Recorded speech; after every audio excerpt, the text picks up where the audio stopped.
Recently, there has been a large need for video conferencing platforms such as Zoom. Most of us by now have used at least one of these software. Whether it's for work or school, knowing how to use Zoom is a very useful skill to have. Some predict that even after the pandemic ends, we will still use Zoom for certain things. The web browser client will automatically download when you start or join your first Zoom meeting and is also available for manual download from the Zoom Download Center. In the Zoom Download Center, go to Zoom Client for Meetings and click Download. This is your home screen for Zoom. On the top of the screen, you will see 4 option tabs. The first is the Home tab. This is where you can create your own Zoom meeting, join a Zoom meeting, schedule a meeting, and share your screen. The second tab is the Chat tab, where you can send and receive messages. The third tab is the Meetings tab. This shows you your scheduled and upcoming meetings, as well as allows you to review previously recorded meetings. The fourth tab is your Contacts tab, which shows you all your contacts. You will also see a settings icon in the top left. Clicking on this will open the Settings tab. You will see a menu with a bunch of different options on the left-hand side of the screen. The 2 most notable options are the video and audio settings. In the Video tab, it allows you to choose which camera you would like to use, the aspect ratio, and whether it's HD. You can also choose if you want to mirror your video.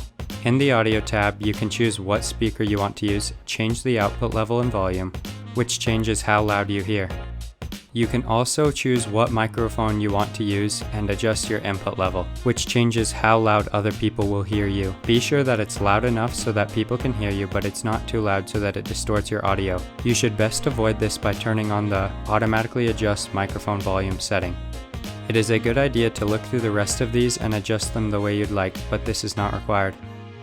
You can join a Zoom meeting via email invite and instant messaging invite from your browser, from the Zoom desktop and mobile application, or from a landline or mobile phone. First, you'll log into Zoom. Next, you'll select Join. In the space that says Join a Meeting, enter the meeting ID of the meeting that you are trying to join. If there is a password for the meeting, enter it when prompted.